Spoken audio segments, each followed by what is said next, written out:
it's a process of putting yourself in someone else's shoes. So if I am thinking about what was going on in 1919, and of course you gave me a huge wealth of background information. Some of it, and some of the most fascinating, were the Mather Commission transcripts, where you actually heard people saying in their own words what was going on for them, or what they were seeing in their communities in terms of Jean McWilliam and Mrs. Corse. So I had that first person voice information, plus then a whole wealth of secondary information and wonderful storytellers like Tony Cashman, who could kind of put in nice story form things like the telephone girls, and how people phoned them up and asked them all kinds of information, and what was the siren for that they just heard, or could they phone back in 10 minutes, and make sure that they took something out of the oven, or even that fascinating story of someone putting the phone down and saying, I have to run out, can you just listen for my baby while I run out, and I'll be back right away. I mean, the first baby monitors in Alberta were women at the telephone exchange. And this is the way I approach so many of these songs. People are telling you some of the most important things that have happened in their lives, which may be very difficult struggles that they've come through, and how have they managed to come through that with their personal resilience, but also with solidarity and the help of their community. So one of the stories of triumph and great resilience and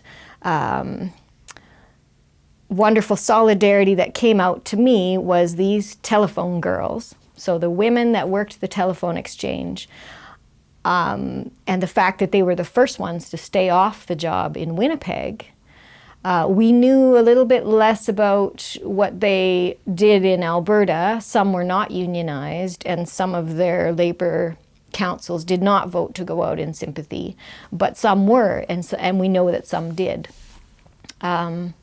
So in that song, I wanted to celebrate that, the walking out and the being in solidarity with everyone else who was out on strike, but also that little detail that I loved, which was that they took the fuses when they left, so they couldn't be easily replaced. That was the line that started circling in my head as I was still reading all the history and thinking, okay, how do you put this voice into a song?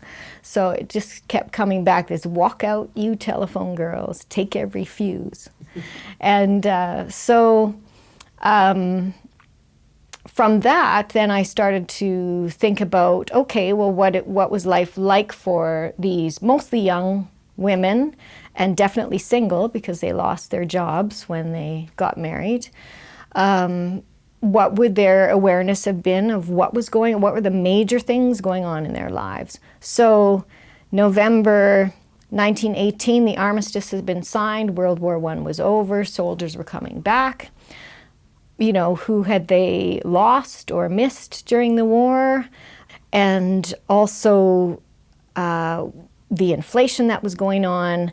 And just before the armistice, the Spanish flu had hit Edmonton in October of 2018. It had hit Calgary just before that as well. What must that have been like to see that come through their communities? And we know that those women at the telephone exchanges were sometimes giving information to people who were too sick to leave their homes, or getting help out to them. So we know that they were an important connecting force in communities in terms of information. So they would have been part of that. And so I started to try and put the historical elements in the verse, but also always kind of trying to keep in mind what would it have been like to be at the phone exchange, to be patching through a call that came from someone whose name you might know in the community, and you might know that they were getting bad news, or that someone in their family was ill, or all of those kinds of things. So that went some of that feeling, or trying to get at what it must have been like to be in that position, went into the verses in thinking which also covered the territory I wanted to cover in terms of saying, you know, what were the reasons why people were out on strike in such great numbers in that time period. You know, as a songwriter, I'm always looking for that emotional kernel. I'm always looking for, not why is it important intellectually or what was going on at that time, and that is all important to put into a song, but it's all about, I feel like I haven't done my job if I don't get at why should the listener care about this person. This song in particular was trying to hit a celebratory note,